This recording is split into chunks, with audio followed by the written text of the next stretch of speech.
In round 19, Maurice Rioli showed defensive intent and we saw the return of umpire dissent.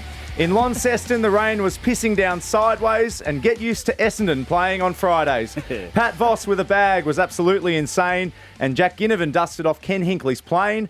Finn McGuinness went to hospital with a busted kidney and Kane Corns was sprung using Chat GPT. This is the Triple M Midweek Rub on a Wednesday. I'm Will Ralston and I'm joined by Joey Montagna. Good morning, Joey. Good morning, Wilbur. Nice to see you. Looking forward to today. What? Very demure. Damien Barrett, good morning to you. Hello to you too, Will. And that was a very soft opening by Joey, wasn't it? And Daisy Thomas, you were in there on the Sunday. Ooh. I was there Sunday. Hello, Will. Great rhyming there. Love the Kenny Hinkley and the Guinea playing stuff. That's all fantastic. I didn't hear any of the other stuff, so I assume we can just move on. I think Joey wants us to. Oh. Yeah. What from? Wow. What have you done? That's been a big week. That's all right. Just making some radio content. Wow.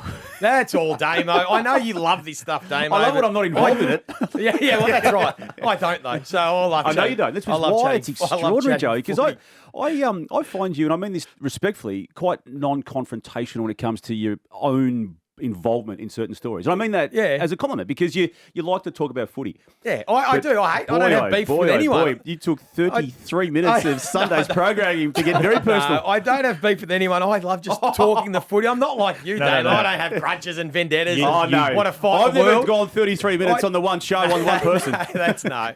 You didn't have beef with anyone. So we need to use tense, pre and past tense. I'd like to think there's not. As I said, and I said it on Sunday, we don't need to rehash it, but it was just a simple... You know, he was creating content at my expense. We're talking about Kane Corns. I think we've mentioned his name there. We're talking about Kane Corns for those who don't know what we're talking about. No, that's all it was. As I said, he created content at my expense and tried to sort of, I suppose, mock me and with a made-up quote. So I just saw it as an opportunity just to create some of our own entertaining content at Kane's expense. And I'm hoping that that's it. We leave it at that. It's all a bit of fun. Because you were confused. You didn't recall saying what never you were said. accused No, I of didn't. saying. No, never said. I mean, I went looking all week because I'm thinking that was strange. And I know you've got your takes on St Kilda. We won't go and argue with you about them. But no, I'd never said that. And that's what made it a bit frustrating, I suppose, for me and probably annoyed me that it was... I mean, if you had a take that was legitimate, we've all got hundreds of bad takes. Absolutely That's what we do in this industry. We'll say something in the next 20 minutes and we'll come back and get us. That'll age badly. But that's all it was. And hopefully it was taken in the context it was meant and we can move on. And we don't need to follow up on it and go on with it. Well, from my end anyway. He likes using the word sidestep to accuse others of maybe not doing what he thinks they should do, but I didn't hear him respond on Monday. And I was out last night, so I didn't hear him on your show days actually all Monday night either. So maybe he's waiting for Thursday or Friday to do what he normally would do, and that would be you come back. There was a little part of me think that potentially he might reach out and maybe even sort of acknowledge any wrongdoing, but I haven't, and that's not a big deal. It doesn't bother me. But anyway, we move on, and there's plenty of footy to chat about, Damo. So you thought after a 35-minute takedown you might get an apology. Yeah, maybe after I did that, the apology wasn't going to come. But anyway, it's all a bit of fun. It is. It's all content. It's nothing's personal. That's it. As far as takedowns go, Days, you've seen a few. You've seen a few, and you've been part of a few, and you've been driving a few. But that was as good as I've seen on the Ems. Oh, look, it just sort of sat middle of the road for me, Damien. Nothing too. As Lee said, I think we just all move on, and just not. Are you muzzled too? No, you can't say muzzled. No, it's all good stuff, Joey. Plenty of footy going on, mate, Damo. Plenty of footy. I know you love to just keep antagonising it and bring it up. I know One of the all-time takedowns. I can't keep it in, Damo. Come on, Wilbur. Yeah, Plenty of footy. Plenty of footy. And predictions of the games are to come. As well as fair dinkum or Fugazi, but Damo's news is up next, including the Stephen May tribunal decision tonight. That's on Triple M's Midweek Rub, thanks to BWS.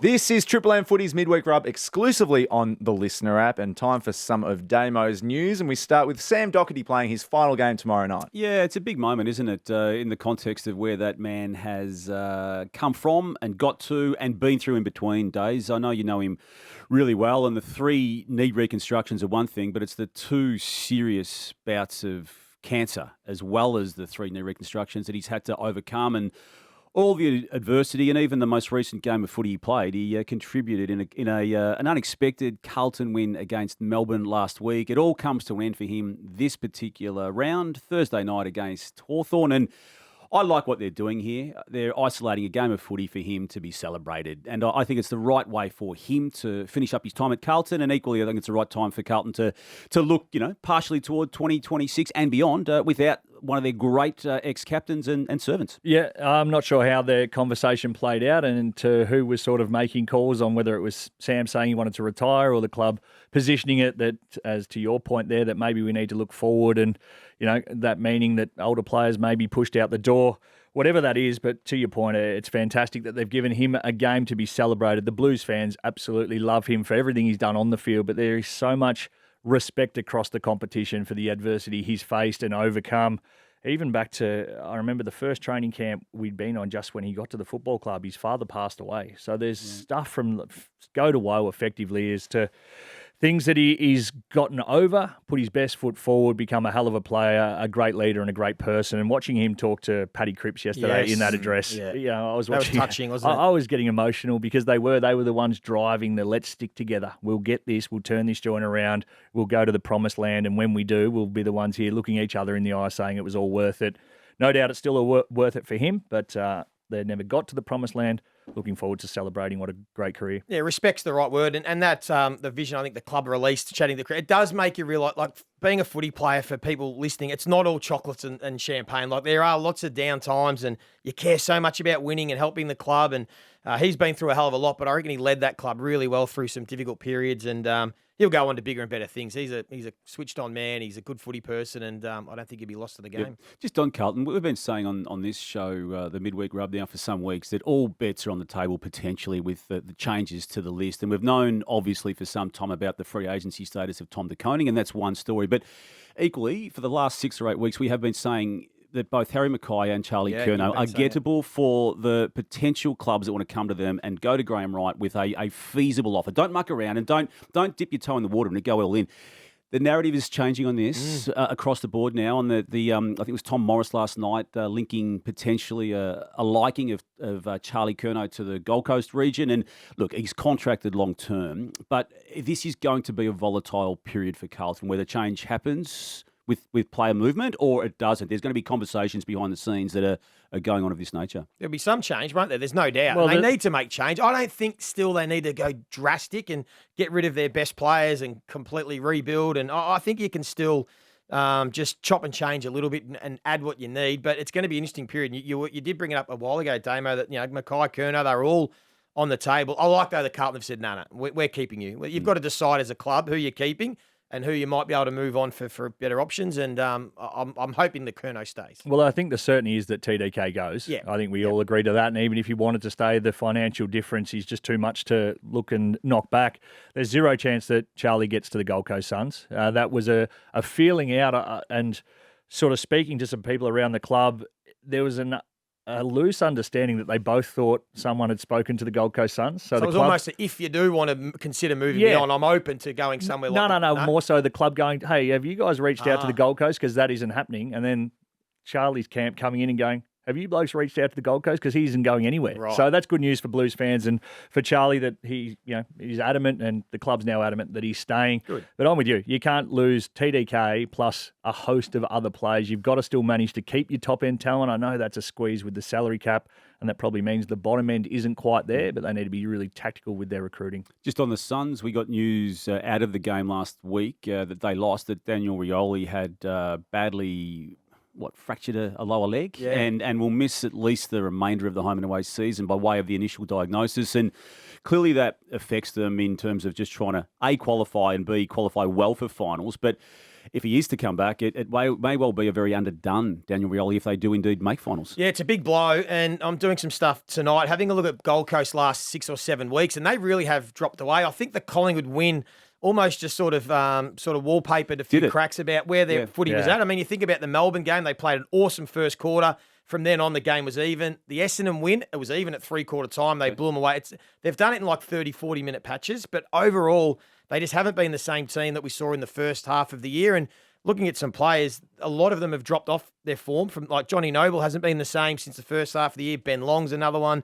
Ainsworth, all these sort of type of players. So we know that Rowell, Anderson and Witts have been excellent all year, but They've got some challenges to find their best footy again back end of the season. I was crunching, I assume, similar numbers, and I was looking more at the losses that they'd had and to who it was. The Cats by 4 goals, GWS by 7, and the Adelaide 61-point loss on the weekend. So the consistency just isn't there at the minute. They're 8th now for percentage on the ladder, sitting inside that top 9. It's not looking good. They've got 2 games coming up of their last few that are against sides sitting above them on the ladder, but then the other 4 are certainly winnable. They should still make it. Yeah. They should still. Could come down to that Essendon extra game because they've still got the one game up there. If it comes down to that, they're immoral. Essendon, they will have no one playing by then. Yeah.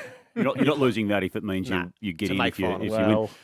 Joey, you analyse this game to within an inch of its life. The clubs that are deliberately and have planned to set up with the 3 key forwards, and I use the word key in inverted commas because some of these guys that they've got are not necessarily a centre full forward sizes, but Crows obviously, and we've talked about that regularly. The Suns to this point have persevered with it. We're seeing the Giants even having 4 potentially. Hogan didn't play last week, but Cadman, Green, and Stringer part of it as well. So there's 4 there that they've got. The Dockers clearly, with Voss kicking 6 on the weekend, Amos and Tracy.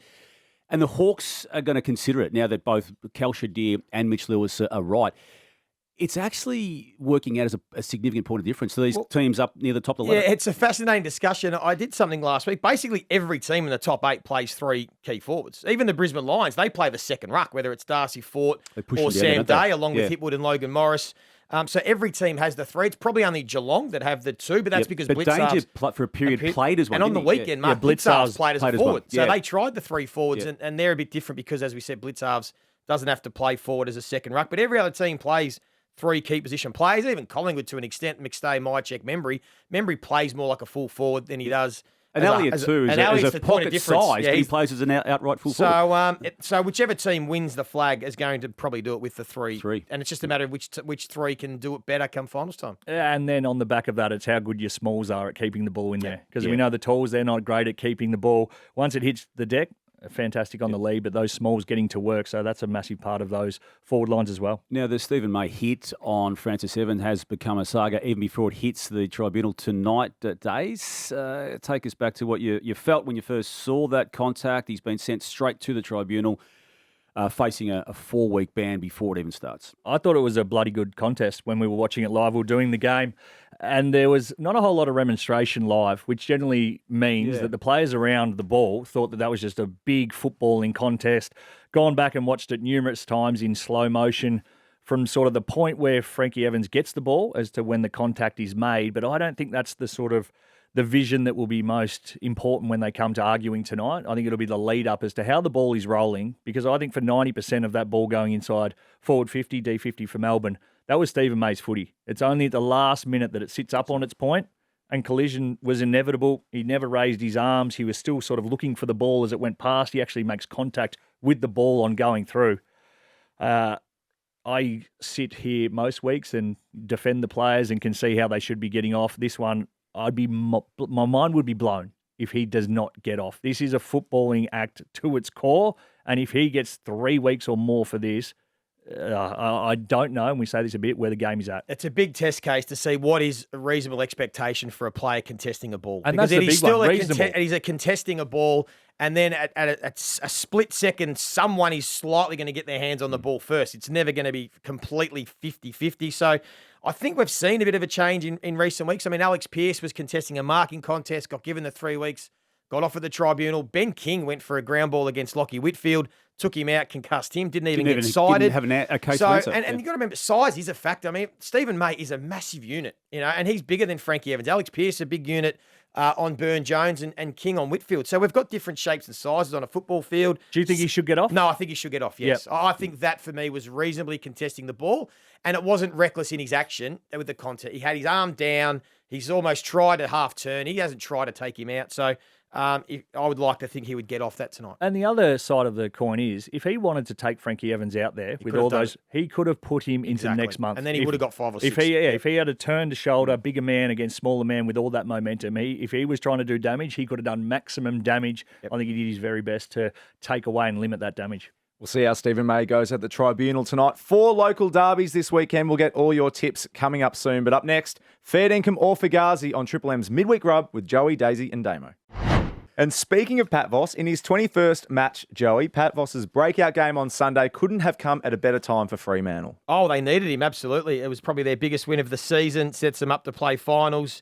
Great get. He was an SSP selection last year after Essendon delisted him, as we just touched on, and he's been a revelation. Plays with energy, which they love, plays with aggression, perfect third tall forward. I'm loving the strut too. Oh, but that's a real point of difference in the game. Josh Tracy's got the presence. He's just got that little fire starter energy that he's either going to blue someone or kick one from his backside. He's a bigger version of Tom Papley. Yeah.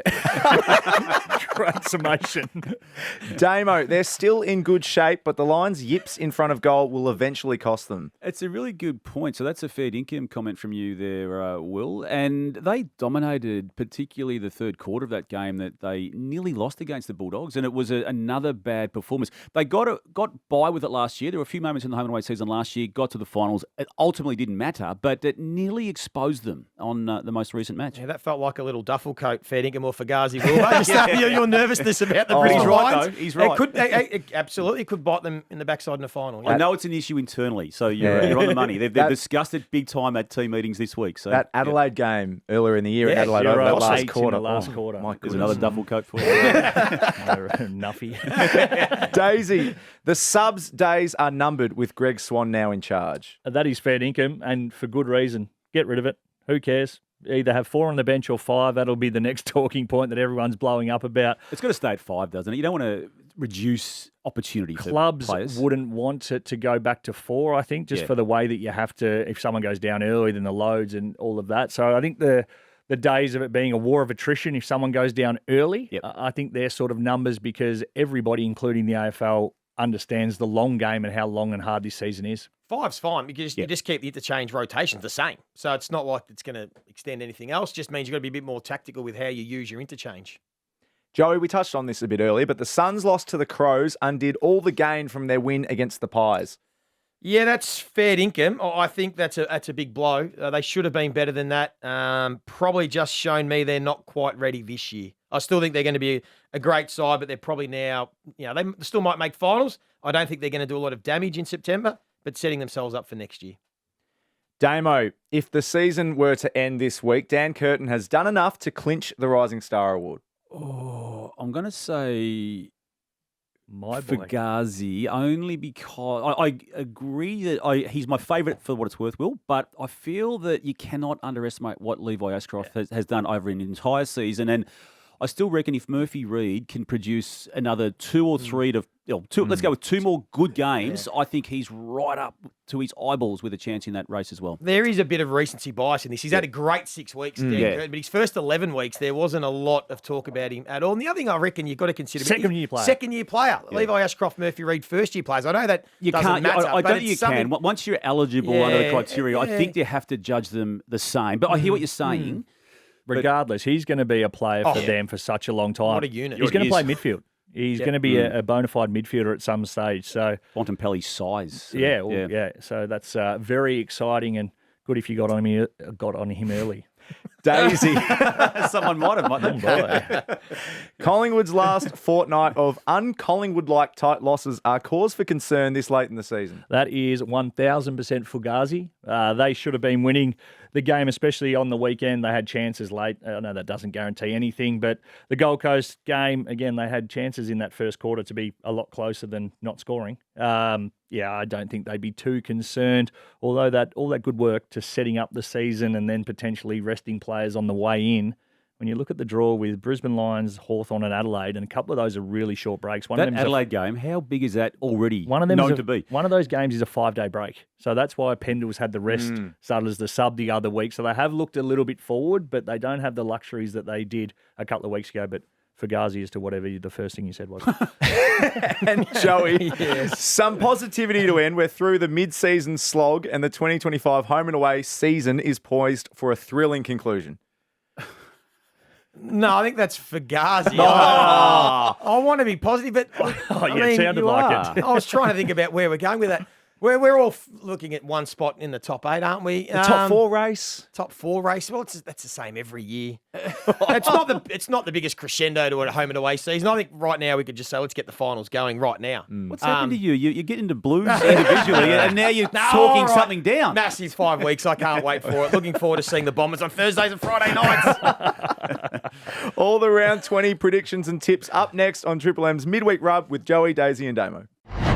This is Triple M's Midweek Rub. Catch all the games across Triple M on the Listener app this weekend for round 20. Starting with Thursday night, Joey, Sam Doherty's last game, Jacob Wiedering's 200th, Hawthorn hosting Carlton at the G. Yeah, this extra emotion for the Blues just makes it a slight danger game for Hawthorn now because they have to win this, the Hawks, if they want to play finals. But the emotion around Doherty, Wiedering's 200th, this will be close. I still think Hawthorn get the job done, but stranger things have happened. I'm a bit with you on it. I'm not going to be brave enough to tip the Blues, but for all the reasons Joey outlined, I think it is going to be closer than most people think, but Hawks. I think the emotional spike... Oh, you right?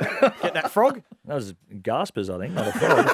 I think the emotional spike lasts so long and then it comes down to game plan and structure. And from what we've seen this season, that'll lean towards Hawthorn being too good at the end. Is that wrist strapping? Is that a golf injury? Mate, what have you done? I have no idea. Too much golf. I woke up in the middle of the night in agony. You got your wrist strapped? Yeah, I had to have half an endone at 4 a.m. Oh, no wonder you're a bit sluggish this morning. I don't know what happened, but it's called. Damo, the first of 2 Friday night games this week is Essendon hosting the Bulldogs at Marvel Stadium. Yep, and the sooner that one finishes, we can then focus on the other one. No, it's there's just no chance Essendon can beat the Western Bulldogs, and I've got doubts about the Bulldogs, but not against Essendon. Dogs will feast. This is what they do. Dogs will absolutely feast. They feasted earlier in the year to the did. tune of 91 points, I think it was, when Essendon were going okay. So if this is anything like that, Yeah.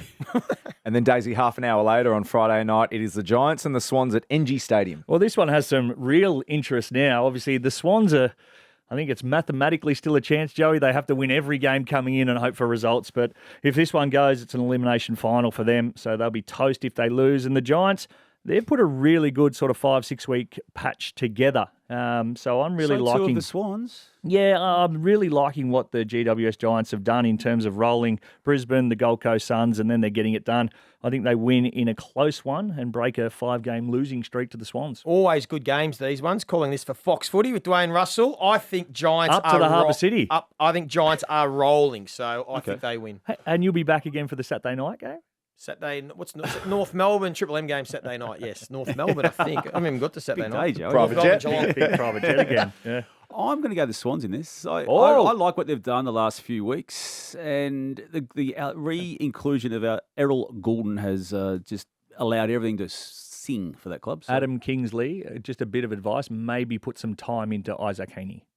Oh yeah, just not bad. Not a bad player. Yeah. Joey, the first of 3 local derbies on the Saturday. It starts with a Q clash at People First Stadium. Good matchup. Gold Coast have to bounce back. Dimmer will get them fired up. I just like the way Brisbane are going. I think they are just priming themselves beautifully for another tilt grand final day, and I can't tip against the Lions. I'm the same. I just I feel they're going really well. Their inaccuracy is an issue, as you highlighted before, Will, but otherwise they're just, I think, humming very nicely. Yeah, I agree. That Western Bulldogs win by 10 points probably should have been more than 6 that goals. Third quarter was dominant. And this would have shifted my mindset. I'm just going to tip the Gold Coast Suns. I need them to play finals for my integrity. And if that is to happen, they need to win a few games. Of course. that train slowing down that you're on, the Gold Coast train. The train is nearly off the tracks. Damo, we head to the west for the Dockers and the Eagles at Optus Stadium. Well, with 8 wins from their past 9 games, the Dockers are not going to be losing to crosstown rival in this particular weekend. So it'll be 9 from 10 for the Dockers. Percentage is important for Fremantle. They've got to try and boost that percentage because it could come down to that percentage against maybe the Giants or Hawthorn. So I think they will try and do a number on West Coast. Yeah. I like that. Yeah, I think they'll be winning easily. Daisy, North and the Cats at Marvel Stadium Saturday night. Oh, Geelong.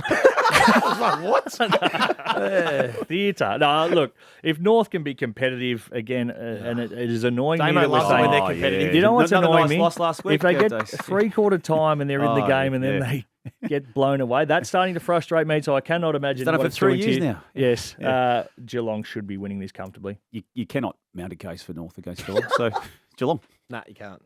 Really can't. Unfortunately. Doesn't mean they can't win, but they won't.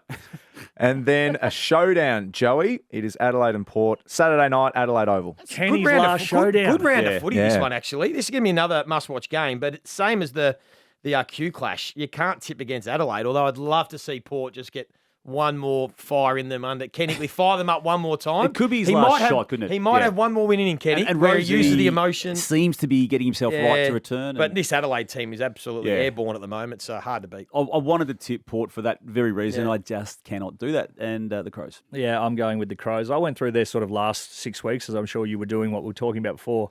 I got them in that period as the number one seed into what they did and to who they rolled and to how they're doing it, killing it in points per game. All 4. facets, yeah. Very good defensively now as well, only second behind the Pies over the season as well. So there's no reason I can tip against them. I do hope Kenny has a really good game, and if it is a win to Port, well done, but I think the Crows have to win. Sunday afternoon, Damo, the Tigers, and Collingwood at the MCG. Now, I really wanted to contemplate a Richmond win in this, given what they've done in the past 2 weeks. And I know that I think Uze's been smart enough to set them for the 2 weeks they've had. At West Coast last week, obviously, Essendon the week before. They had a really bad 10 weeks before that. Lost, I think, 9 off those 10 games. But I reckon he saw them on the fixture and gone, like, here's our chance to regroup and reset. And it may just have an overhang into a game against Collingwood, but Collingwood will still get them. But I'm not going to be surprised if it gets to halfway through the third quarter, and it's close-ish. I said this last night. Is Adam Uze in the conversation for Coach of the Year? Yeah, I heard. It's Yeah, I mean, it's Matty he's done a Nicks, great job. fantastic Yeah. job. Dimmer, if they play Yeah, finals. yeah, But yeah. for what?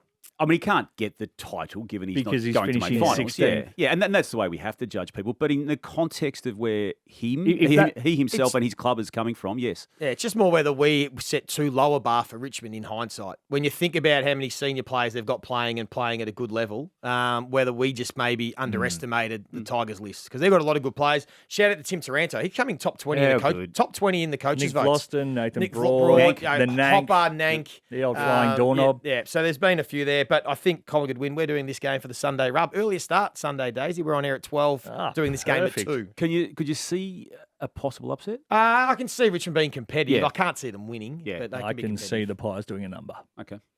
And Daisy, the round ends with St Kilda and Melbourne at Marvel Stadium, 3:15 on Sunday How afternoon. good's that? The graveyard shift at Marvel Stadium, a blockbuster. There'll be probably, 40, 50. How many people does that hold? 45? Yeah. There'll probably be 45 or 50 people there. It'll be a big 50 people.